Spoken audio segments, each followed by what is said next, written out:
Hey, what's up? It's that Weekend Warrior. It has been 30 years since the release of Nirvana's Nevermind. Sit on that for a minute. 30 years. I definitely feel old saying that.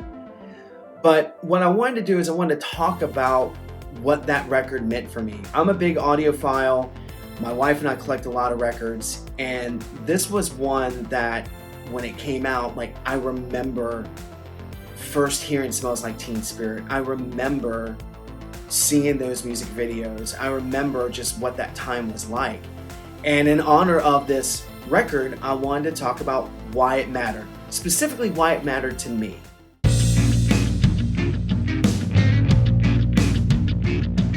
It's crazy to think that it's been 30 years since this record came out.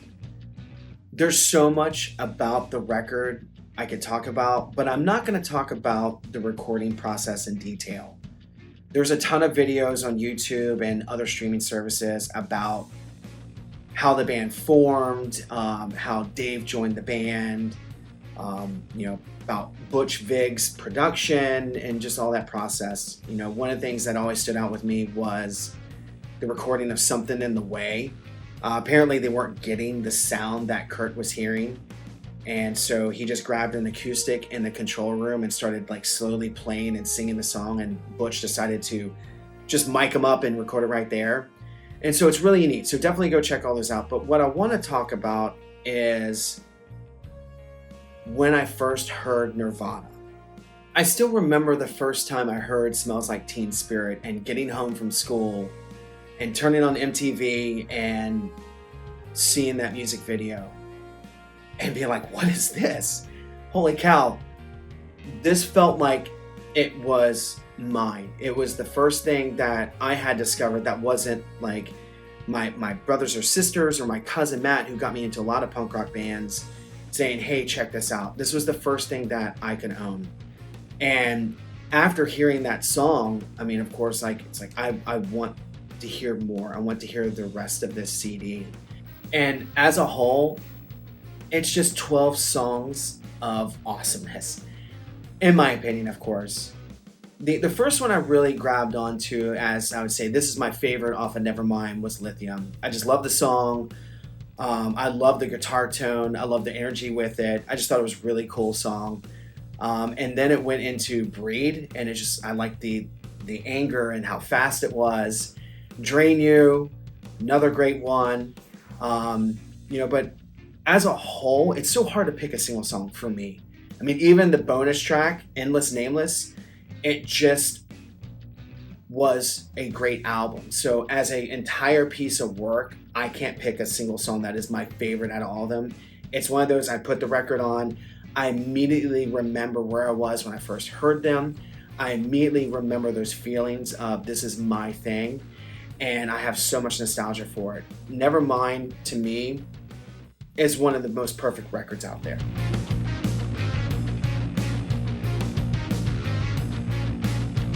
What I can remember at the time Smells Like Teen Spirit, the video, of course, came out, is that most of what I saw on MTV were hair metal videos, pop videos, hip hop videos, and no shame to anybody that likes that. That's your thing, you do you. But as a teenager, a 14-year-old kid, 15-year-old kid, watching a girl ride on a car while some dude in spandex is singing his power ballad, I can't relate to that. So when you saw Smells Like Teen Spirit, you're like, that's me. That is my group. That's my people. Because you had to go to the auditorium for things at school or sit in the gymnasium. Now, your appreciation of it back then, what I remember was hey, I get out of class. But when you saw it with this energy, it was this is me. This is my thing.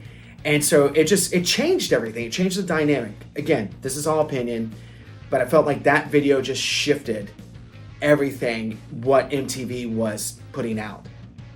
I think the next video they released was Lithium. And this video is what made it become one of my favorite songs. Yes, I love the guitar tone and I love the song, but it was from one of their live performances, and just seeing Kurt swinging the guitar at some points, and then Dave is just going ham on the drums. Like, it was awesome to see it.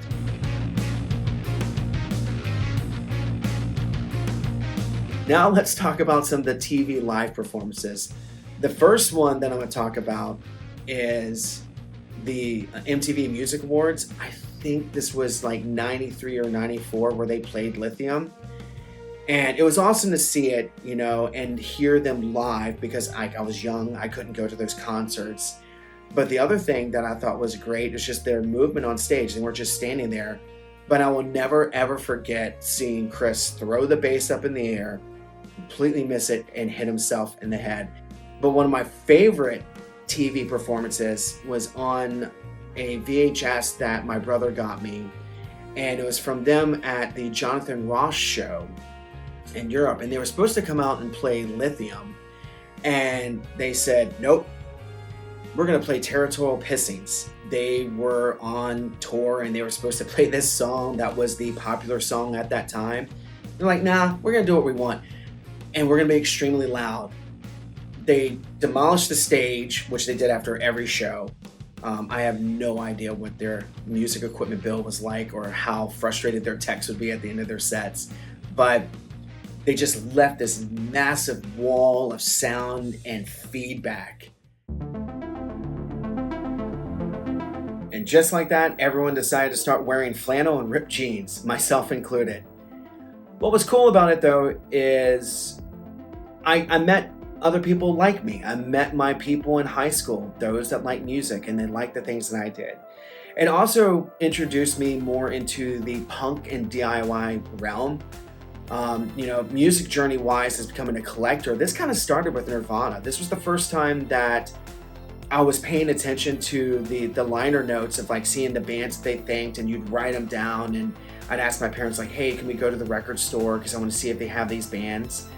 But also like on MTV, watching, shows like 120 Minutes Alternative Nation, they really paved the way to open it up to all these other bands. I mean, they took Jawbreaker on tour with them, which is one of my favorite bands of all time. I saw Jawbox play on 120 Minutes. Nirvana didn't necessarily set out to change the culture and the musical landscape. It just happened. And I am extremely grateful that they did, because it brought me into this world of music that I hold so dear. It's been 30 years, and it is such an important record. It definitely matters. It matters to me. This is my favorite record of all time. This started me on my musical journey as a collector and a musician. The songs that they wrote helped me realize that I can do this too. I don't have to write complex things to showcase that I'm a good musician. They had melody amongst chaos. They had beauty amongst havoc. It is an amazing record. And I am so thankful that there's others out there that like them too. The music industry changed because of them. They didn't come out with any frills or as a product of like you see that all the time. They were just 3 punk rock dudes making music and put out an amazing record, and their life changed forever. And they changed a lot of our lives too. So happy anniversary, Nirvana, Nevermind. Thank you for what you did.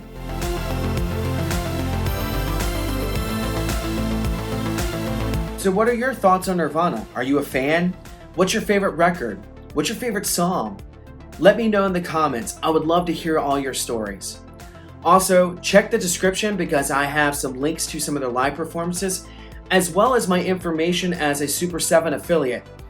They put out some of the most amazing toys. I am a huge fan, and I'm so thankful that they gave me the opportunity to be an affiliate. If you go there and you find something you like, whether it's a toy, a t-shirt, sticker, Halloween mask, you name it, make sure you use the code WEEKENDWARRIOR at checkout.